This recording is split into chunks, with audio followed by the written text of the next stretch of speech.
Hi hello నేను మీ చంద్ర శ్రీనివాస్. ఈరోజు మన వీడియోలో వచ్చేసి రాగి పిండితోటి అలాగే బెల్లంతోటి ఇడ్లీలు ఎలా తయారు చేసుకోవాలో చూద్దాం. ఈ ఇడ్లీలు మనకి మంచి బలాన్ని ఇస్తాయి, అలాగే ఇమ్యూనిటీని కూడా ఇస్తాయి. ఎలా అంటే వీటిని మనము పనసాకులలో ఇలా ఉడికించుకుంటున్నాం కాబట్టి ఈ ఆకు ద్వారా మనకి ఇమ్యూనిటీ అయితే వస్తుంది. ముందుగా దీనికోసం నేను బాండిలు పెట్టుకొని 2 కప్పుల వరకు బెల్లం తీసుకుంటున్నాను. 2 కప్పుల బెల్లానికి 2 కప్పుల వాటర్ కూడా తీసుకున్నాను. ఈ బెల్లాన్ని మనం బాగా కరిగించేసుకోవాలి.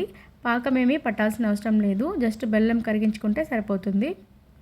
బెల్లం ఇలాగా కరుగుతుండగా 2 యాలకులు కూడా వేసుకొని బాగా కరిగించుకోవాలి.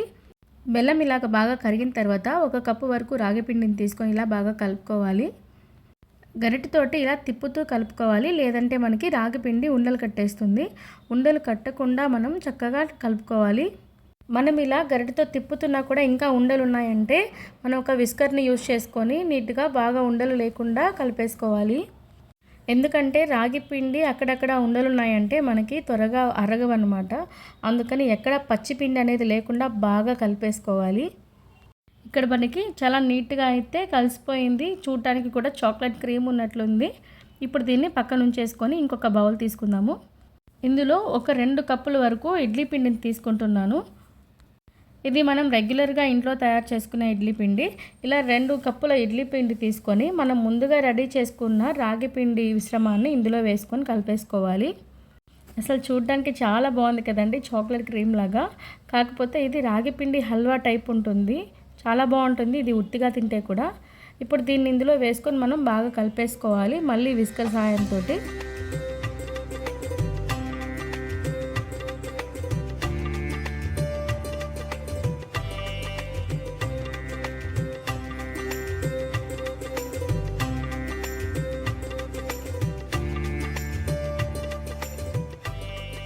ఇలా పిండిని రెడీ చేసుకొని నేను ఇక్కడ ఒక 10 పనసాకులను తీసుకున్నాను.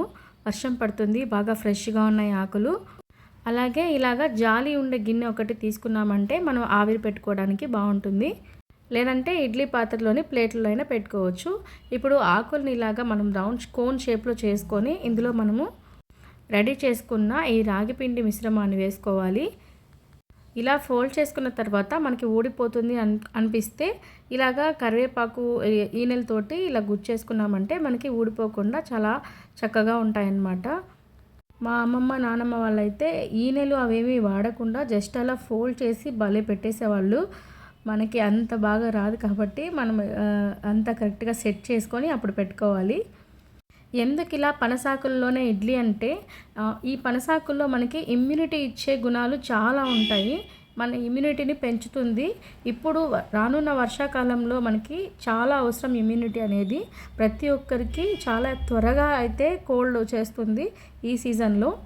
పనసాకుల్లో ఇలా ఇడ్లీ చేసుకోవడం వల్ల మనకు వచ్చే ప్రయోజనాల గురించి మీరు ఒకసారి క్లియర్గా గూగుల్ చేశారంటే మీకు బాగా అర్థమైపోతుంది. మీకు అందుబాటులో లేకపోయినా తెప్పించుకొని మరి ఎలా అయినా చేసుకుంటారు. ఇప్పుడు వీటన్నిటిని నేను ఇలా రెడీ చేసుకొని ఇడ్లీ పాత్రలో సెట్ చేసుకున్నాను. ఇవి ఒక 10 నుంచి 15 నిమిషాల వరకు మనం మీడియం ఫ్లేమ్లో వదిలేసామంటే మనకి ఇడ్లీలు చక్కగా తయారైపోతాయి. చాలా చాలా టేస్టీగా ఉంటాయండి, అలాగే చాలా హెల్తీ ఫుడ్ కూడా. పిల్లలకి ఇంకా పెద్దవాళ్ళకి ఖచ్చితంగా పెట్టండి. 15 నిమిషాల తర్వాత మనకైతే ఇడ్లీలు చక్కగా ఉడికిపోయాయి. స్మెల్ కూడా చాలా బాగుందండి, ఒక రకమైన ఫ్లేవర్ వస్తుంది పనసాకు వల్ల. చెప్తే కాదండి, ఇది ఎక్స్పీరియన్స్ చేస్తేనే మీకు అర్థమవుతుంది. తప్పకుండా ట్రై చేయండి, పదే పదే చెప్తున్నాను, చాలా మంచి ఫుడ్. రాగి పిండి ఇంకా ఇడ్లీ పిండిలో మనం మినపప్పు, రవ్వ, అలాగే బెల్లము ఇలా అన్ని ఇమ్యూనిటీని ఇచ్చేటివే, అలాగే మనకి శక్తినిచ్చేవే వాడామన్నమాట. ఇదేమి నేను తయారు చేసిన రెసిపీ కాదు, మన పెద్దవాళ్ళు చెప్పిన రెసిపీ. చాలా చాలా టేస్టీ ఇంకా హెల్దీ, తప్పకుండా ట్రై చేయండి. అలాగే మన వీడియోని కూడా లైక్ చేయండి, పక్కనున్న బెల్ ఐకాన్ క్లిక్ చేయండి. అప్పుడే నేను పెట్టే ప్రతి వీడియో మీ వరకు వచ్చేస్తుంది. అలాగే మీ ఫ్రెండ్స్కి ఇంకా రిలేటివ్స్కి కూడా షేర్ చేయండి. Thanks for watching.